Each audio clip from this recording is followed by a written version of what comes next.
Hello friends, எல்லாத்துக்கும் அஸ்ஸலாமு அலைக்கும். இன்றைக்கி நம்ம வீடியோவில் என்ன பார்க்க போகிறோன்னு பார்த்தீங்கன்னா, நம்ம வீட்டில் பழைய குக்கர்லாம் அதிகமாக இருக்கும் இல்லையா, அதை நம்ம என்ன செய்வோன்னு பார்த்தீங்கன்னா எடைக்கு போட்டுருவோம். இனிமேல் பழைய குக்கரை எடைக்கு போடாமல் இதில் புதுசாக ஒரு ரீயூஸ் ஐடியா என்னங்கிறத பார்க்கலாங்க. அது மட்டும் இல்லாமல் நம்ம வீட்டில் கரண்ட் பில் அதிகமாக வருதா, அதை எப்படி மிச்சம் பண்ணலாங்கிறத இந்த டிப்ஸில் பார்க்கலாம். இப்போ தான் நம்ம வீடியோவை மொத பார்க்குறதுனா சேனலை மறக்காமல் சப்ஸ்கிரைப் பண்ணிக்கோங்க. இப்போ வாங்க நம்ம வீடியோக்குள்ளே போகலாம். இப்போ நம்ம பார்க்கக்கூடிய டிப்ஸ் என்னன்னு பார்த்தீங்கன்னா, நம்ம வீட்டில் அதிகமாக பச்சரிசி வாங்கி வச்சுட்டா அதை ஸ்டோர் பண்ணுறது ரொம்பவுமே கஷ்டமாக இருக்கும். ஏன்னா இதில் பார்த்திங்கன்னா வண்டு பூச்சி எல்லாம் அதிகமாக வந்துடும்.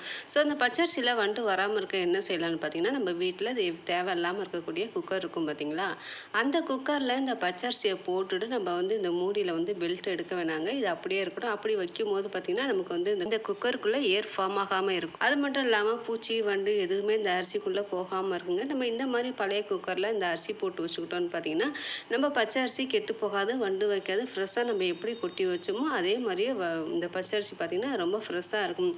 பிடிச்சிருந்தா இந்த டிப்ஸை நீங்கள் மறக்காமல் ட்ரை பண்ணி பாருங்கள். இப்போ வாங்க நம்ம அடுத்த டிப்ஸ் என்னன்னு பார்க்கலாம்.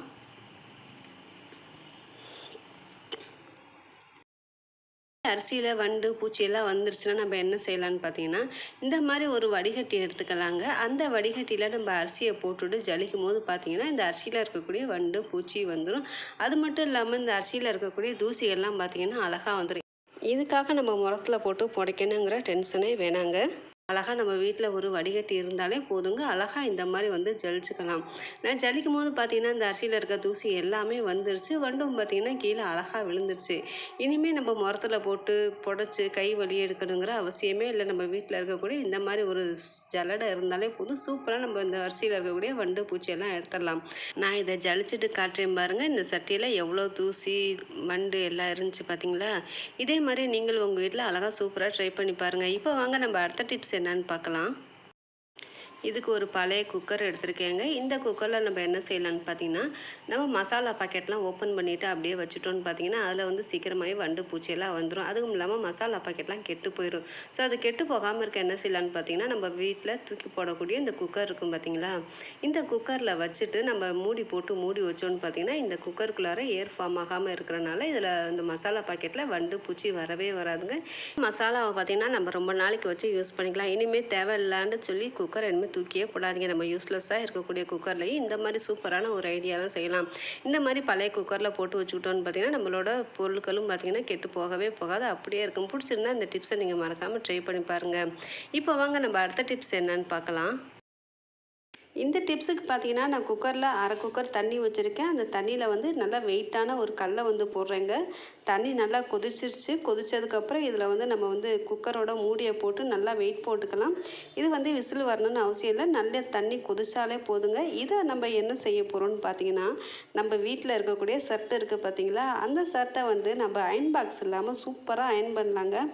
அயன் பாக்ஸில் தான் அயன் பண்ணணும்னு இல்லை, இந்த மாதிரி மெத்தட்லேயும் நம்ம சூப்பராக அயன் பண்ணலாம். இதில் நம்ம குக்கரில் கல் போட்டு அது தண்ணி வச்சு இந்த ஹீட்டில் நம்ம அயன் பண்ணும்போது பார்த்திங்கன்னா நமக்கு துணி பொசுங்காது. நம்ம ஃப்ரீயாக தைரியமாக நம்ம அயன் பண்ணலாம். அயன் பண்ண தெரியாதவங்களும் கூட இந்த மாதிரி மெத்தடில் சூப்பராக அயன் பண்ணலாங்க. நம்ம குக்கரில் போட்ட கல் பார்த்திங்கன்னா நல்லா வெயிட்டான கல்லுங்க. இந்த கல் அரை குக்கர் தண்ணி இருக்குது பார்த்திங்களா, இதுவே நல்லா சரியான வெயிட்டாக இருக்கும். இந்த வெயிட்டில் நம்ம அயன் பண்ணும் ஷர்ட்டு பார்த்திங்கன்னா ரொம்ப ஷைனிங்காக அயன் ஆகுதுங்க. இதே டிப்ஸை நீங்கள் ஃபாலோ பண்ணி பாருங்கள். நம்ம அயன் பாக்ஸில் அயன் பண்ணும்போது பார்த்திங்கன்னா ஒரு சில டைமில் நமக்கு பொசுங்கிரும் அப்படின்னு ஒரு பயம் இருக்குது இல்லையா. இந்த டிப்ஸை பிகினர்ஸ் கூட சூப்பராக ஃபாலோ பண்ணலாங்க. இது மாதிரி நம்ம செய்யும்போது நமக்கு கரண்ட் செலவாகாது. இதே மெத்தடில் நீங்கள் ஃபாலோ பண்ணி பாருங்கள்.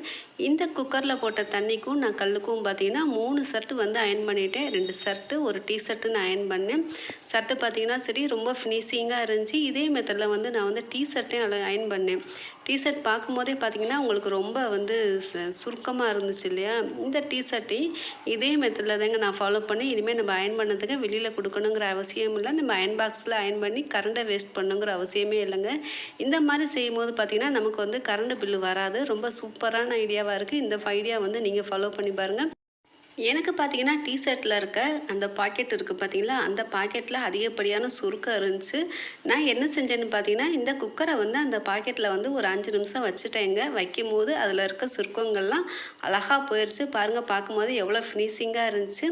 அதிகப்படியான இருக்க சுருக்கத்தில் இந்த குக்கரை நம்ம ஒரு 5 நிமிஷம் வச்சாலே போதும், தன்னால் இந்த சுருக்கம்லாம் போயிடுச்சு.